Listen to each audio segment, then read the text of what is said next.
You have stood your guard for so long. I'm sorry. And then Athos is just like, don't be sorry! They literally had nothing going on here, and there was fire around them at all times. Like, seriously, like, no, actually, you did them a favor. Like, their souls may now rest at long last. Yeah, you know, like, seriously, they must have been bored out of their minds. They were just like, well, sure wish, Roland left us some cards here or something, to pass the time. Time for a reunion of sorts, I would move back. Wasn't the whole point of me to get to this space? And now you just tell me move? My old friend, the little knight, Sir Roland. Roland, awaken and answer my call. Seriously, this little twerp right here is the guy who wielded Durandal. Do you know how big a sword that is? That sword's probably the size of him. My friend, wise all-seeing Athos. Good to see you, Roland. I feel much time has passed since seeing you again. It brings back memories. Fighting the dragons, old friends. All this time, lost in memory. It's been almost 1,000 years, and yet once again, the world is threatened by one who craves the might of dragons. You know, I probably should have brought this up while I was playing the chapter, but were we on Hector's story mode, we would actually be in a different location than this right now, and we would have a chapter about getting the axe Armads first, and we would meet the, like, berserker that wielded it first instead of Roland, and then we would just jump to this, like, location, but not actually play the chapter. So, you know, it's just a little something you might want to know, I don't know. The might of dragons? Heed my words, Roland. This boy is descended from your blood. Please lend him your strength. I no longer have flesh and bone in this world. I cannot... No, wait! Take this! Its blade shall serve as a vessel for my soul's strength. If you do such a thing, you will pass forever from the reach of this world. Well, that's not so bad. His soul's been stuck in a volcano for for a millennia. That's how the opening cutscene of the opening story of this game says that it's been a millennia since the legends defeated the dragons. So his soul's been just stuck here doing nothing for a millennia. This is not a bad thing if he leaves. And yet my heart will be glad. If I might help my children, there is nothing else I need do. I ask that you see this through, my friend. I will. Well, that was nice. See you later, Roland. And now I get Durandal, but I don't get to use it till the final chapter anyway. Lord Athos, who was that man? Did you not hear me call him Roland like 7 times? So you were able to see him too. That was your ancestor, the warrior Roland. That was Roland? Look! Above the altar, a sword! Yeah, I see it. It's actually quite large, but still the same color as the rest of it. Like, you can actually see it, like, at the top in the center of the screen if you look closely.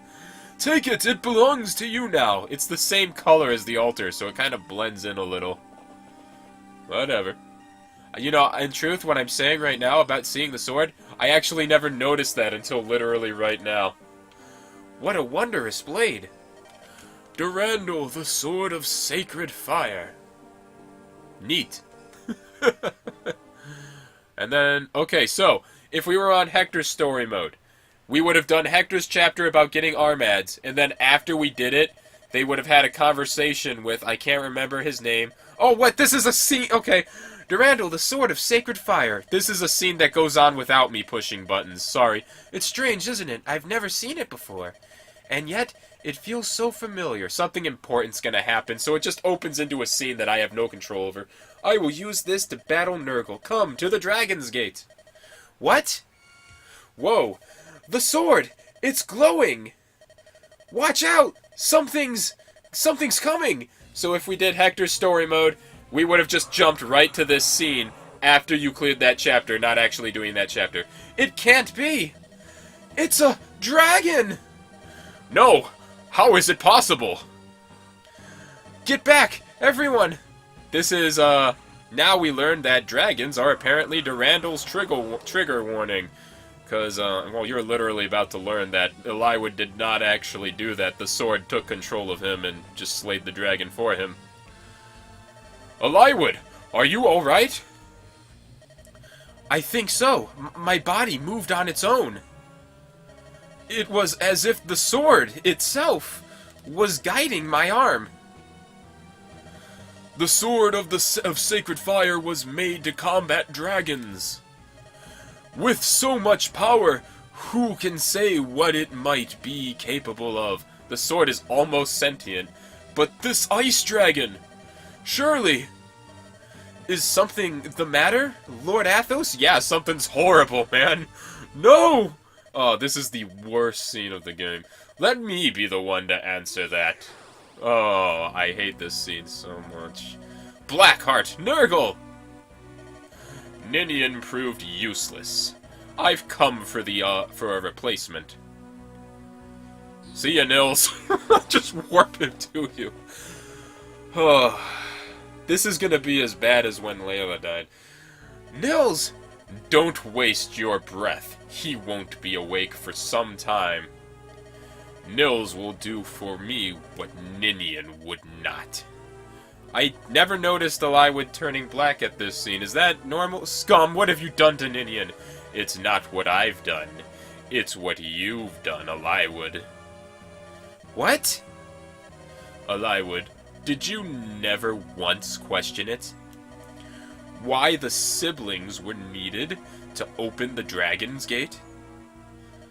Why did it have to be Ninian and Nils? The answer is simple. The Dragon's Gate cannot be opened by humans. Why would humans be able to open a gate that was designed... This scene is moving slower than I'm reading. For dragons. What? It's pitiful, really. Poor Ninian's plight. Coaxed by my honeyed words, she passed through the gate.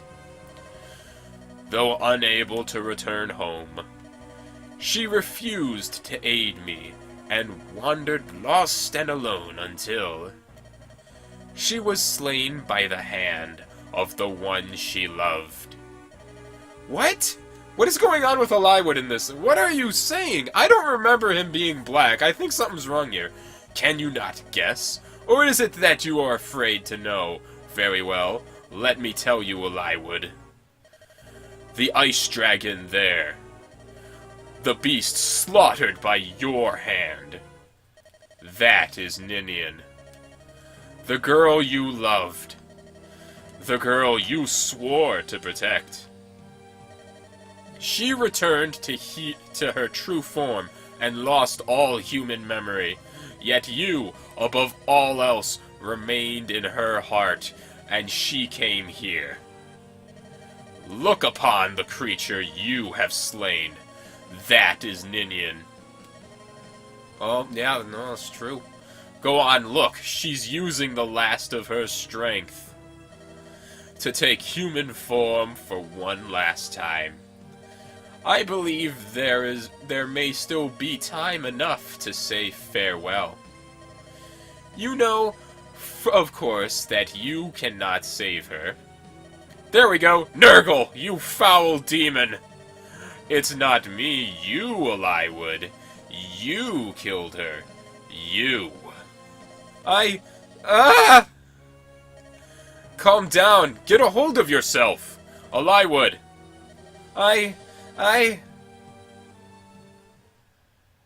Yeah, well, here we go. Look at that ice dragons have a cool design. I think Ninian and Nils are the only... No, never mind, that's wrong. Lord Eliud! Ninian!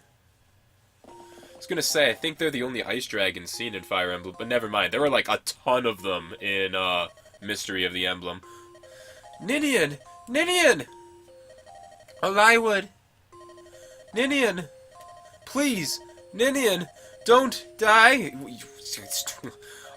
What have I done? I'm glad. What? You're unharmed, my lord. I'm glad. Ninian! Lord Eliwood, please, please, this land, protect... What? What should I do with the land and the... Ninian! Ninian! You can't... I'm trying to ruin a scene here. Answer me! There's so much I haven't told you. You can't. Why? Oh. Ninian! You're still here? That's enough. You will await the end of the world, trembling in the shadows of dragons. I will not permit it! Instead, I will see you perish in flame. Yeah! Go, get him! Oh my god. I just love looking at the difference in their HP there. Boosh! 5 damage. Even though it clearly said you'd do 13 right there.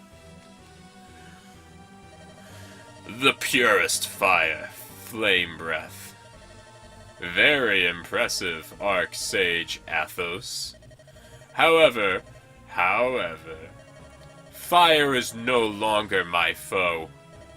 Look, not even a legendary blade can cause me harm. At long last, I am impervious.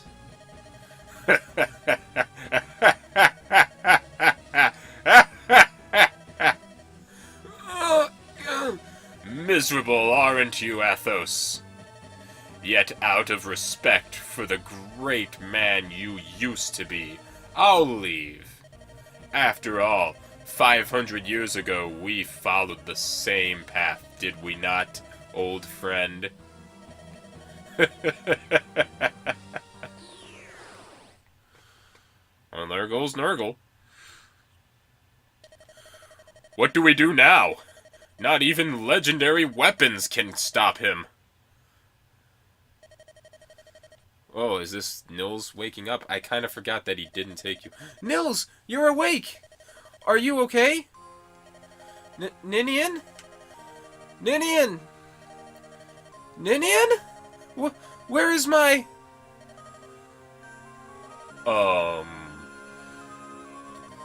Nils, I'm so sorry. Huh?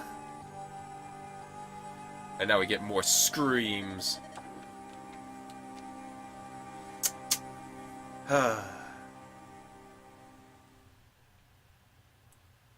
Wow. Okay, mostly story this episode. Ninian is dead. Now only Nurgle's echoing laughter remains. On Hector's advice, the group heads toward Ostia. They are weary to the bone and they need time to regroup. Ostia is the most heavily guarded fortress city in all of Lycia. No enemy should have been able to breach its walls. That's, very foreboding for what this chapter's about. Woo!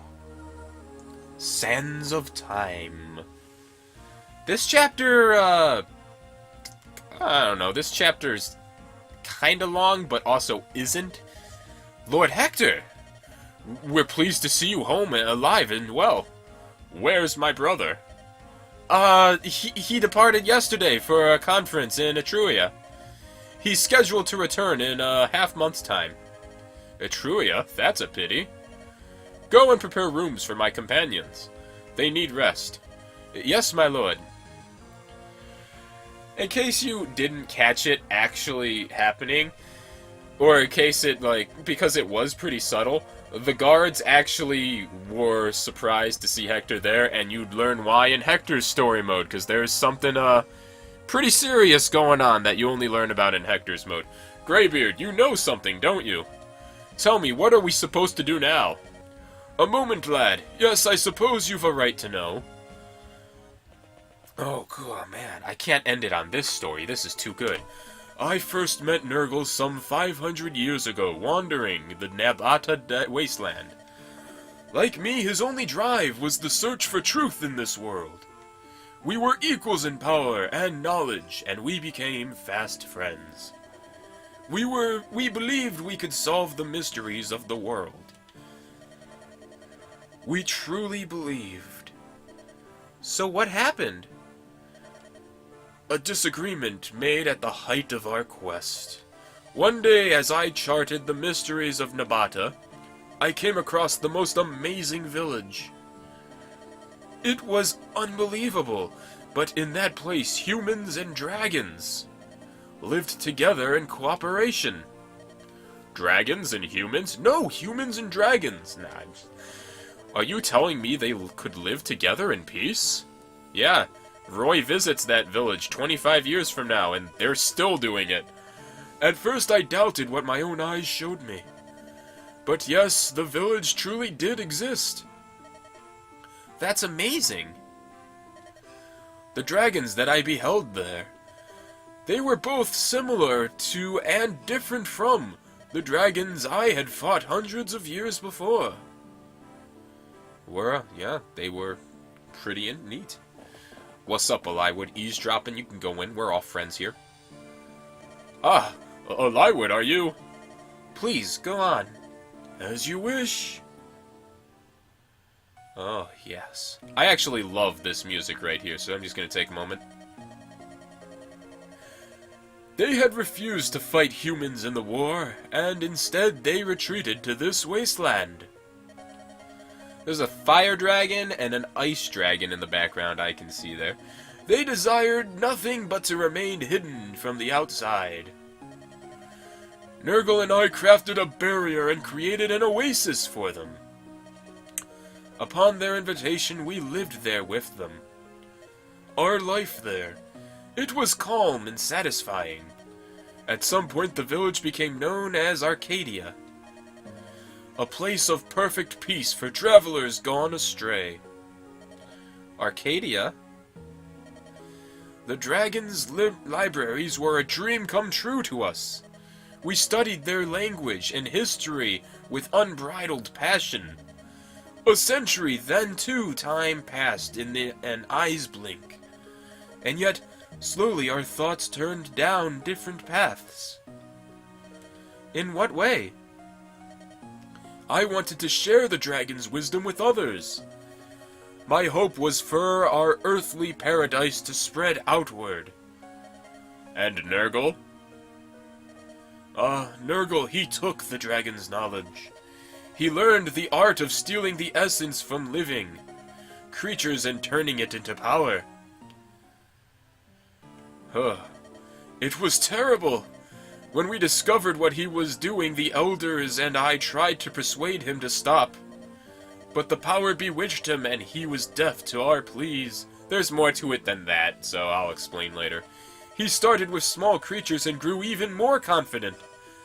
Then he began draining the quintessence of humans. The villagers and I joined forces and defeated him. Or so we thought, but after he was banished from Arcadia, Nurgle fled to Burn. He increased his power slowly to avoid our eye. Using quintessence, he made his puppets, the Morphs. They're bewitching in form with intellects beyond human. I'm sure you've laid eyes on them yourselves. Jet black hair, pale complexion, and blood-red lips. Their most striking features are their glittering gold eyes. Yeah, we've met several of them. I honestly forgot that they have not been explained yet. Attack! We're under attack! What? Lord Hector! It's bad! An unknown group has breached the castle walls! How did they get in the castle without anyone noticing them? They just appeared out of nowhere! The attack was so sudden the castle guards were annihilated! Castle Ostia is famed far and wide as being impregnable. If it's been breached so easily, can we save it? It's Nurgle! His magic created an entrance for his thugs within the castle. Blast that arrogant! No matter what, the throne must be protected. I'll not let the castle fall while my brother's away. Hold on, Hector. I'm going with you. Yeah. Land this episode a little late, but I can't talk anymore. Yeah, what's up? Hold on, Hector. Ugh. Yeah, you need a plan. I can get on that. Give me a moment. Ugh, too much reading this episode. If we can hold them back for a while, reinforcements will come. So yeah, this is let me show you this chapter real quickly. This chapter is all archers. Like even the boss is an archer. He's also a morph. Like look at him, one of the morphs created by Nurgle. So let me give you a quick tip on this chapter before we start. And for any Fire Emblem game in general, if you're ever in a chapter where the boss uses bows as his primary weapon, it's going to be a chapter where the boss will move. Just be warned about that. So, getting these treasures is a top priority. And the big thing about this chapter is it's a survive. I think I have 11 turns to do it all. Is there any rare treasures I want to steal or anything? Like, anything? Yeah, everyone uses poison in this chapter. It's gross, and I hate it. Ooh. Neat. Actually, that's not too interesting. Blah, blah, blah, blah, blah, blah, nothing, blah. Ugh! Gross! I don't want to see that here. Who has that? Disgusting! Ugh! I gotta deal with that? Ugh. This chapter is pretty hit or miss with me, if I remember correctly. Sometimes I have the worst luck with it, and sometimes it's just done, but whatever. Like, even if you defeat the boss in this chapter, if I defeat all the enemies, like, it won't end until all the turns pass, and there are a lot of, like, reinforcements, I think, that show up. So, you know, I don't know, sometimes this chapter is hard, sometimes it's not. I have literally seen people do nothing but have, like, a promoted Hector at level 20 just sit on this throne and have all the enemies come to him. Like, they take out every other unit except Hector, give him elixirs, and just have him sit on this throne. Because if an enemy reaches this throne, I believe you lose the chapter. Alright, I've run this chapter long enough. I've run this episode long enough. Alright? Between episodes, I'm gonna select my units and prepare for this map, alright? Hope you all join me there. Love you. Mean it. Click.